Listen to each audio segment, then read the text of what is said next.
Humans desire connection. To connect, we need to communicate through language in any form. Body language, spoken language, and even visual language. It is through language that we're able to exchange our ideas and thoughts so that we can share and connect with others. It is definitely easier for us to communicate with people that understands and speaks the same language as we do. But there was once a time where everyone was able to understand one another. The idea of language came from Genesis 11, verse 1 to 9, the story of the Tower of Babel. In the beginning, there was only one language and one common speech. Communication was easier than ever, which allows people to share big ideas. From one language, there are now approximately 6,500 languages around the world with very distinctive characteristics and systems. Languages are alive because of its speakers, but most importantly, through physical representations of the language. From a handmade based documentation such as cave paintings, Phoenician tablets, calligraphy, to a more advanced system such as woodblock printing, movable type, and even lithograph. It all helped the world to preserve the treasures of the world. This idea that prints last forever is reflected in a manifesto published by L. Lissitzky, a Russian typographer and designer. He published Typography for Typography in 1923, and he stated, "The printed sheets transcend space and time." During my research, I found out that there are not many typography books that heavily focus on languages, especially script languages.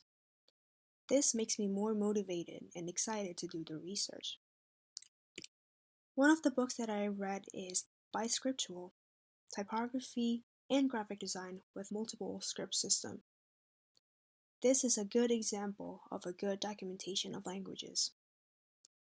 This book documented 10 scripts that are used globally in the revolution of typography, especially the effect of romanization and multilingualism towards graphic design.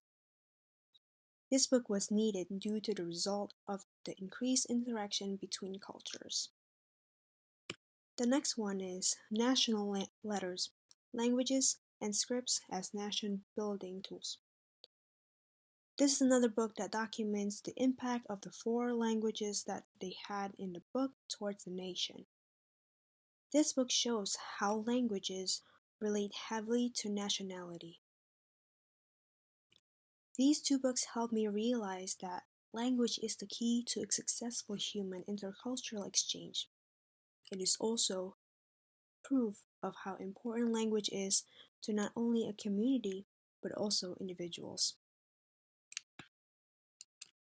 I came from a country that has a very diverse culture, and it is reflected through their languages. There are approximately more than 700 living languages and one official language that became a secondary language to many of us. However, I grew up learning 3 languages: Bahasa, English, and Mandarin.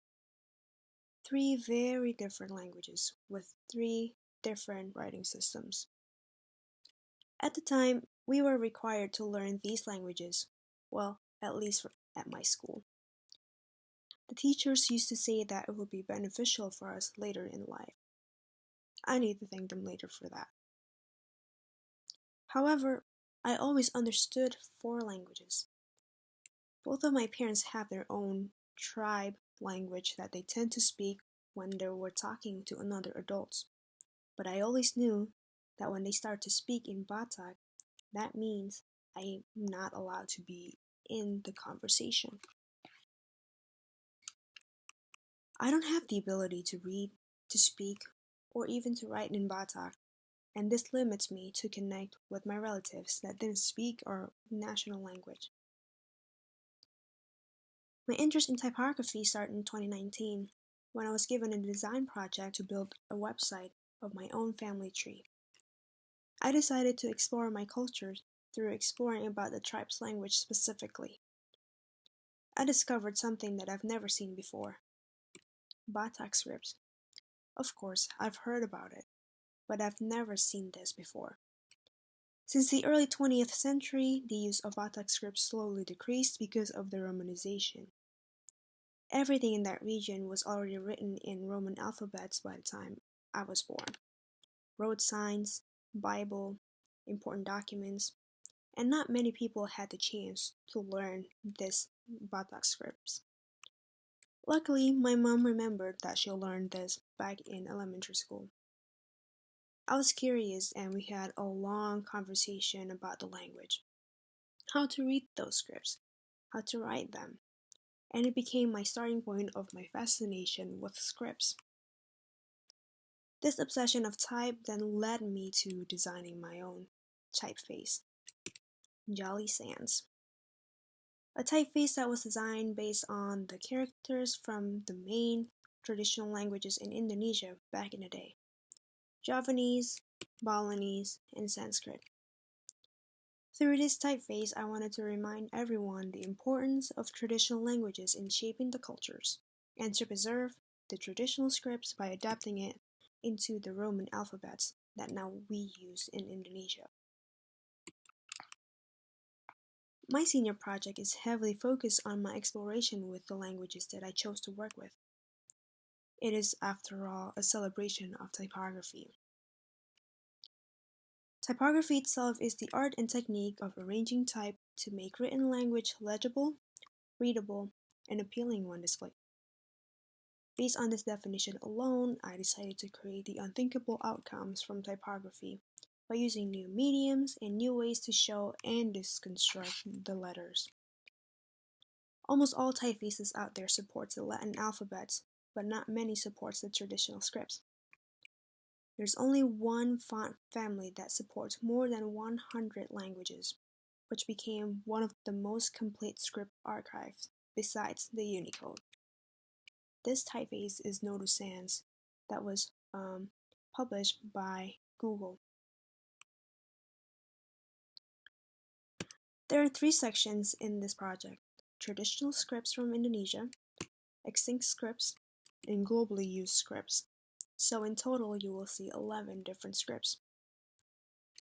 In the early stage of this project, I had an idea of making new characters by combining all the characters and used a silhouette as the base. Then I started to create a physical art based on that thought. The characters are the scripts from Indonesia.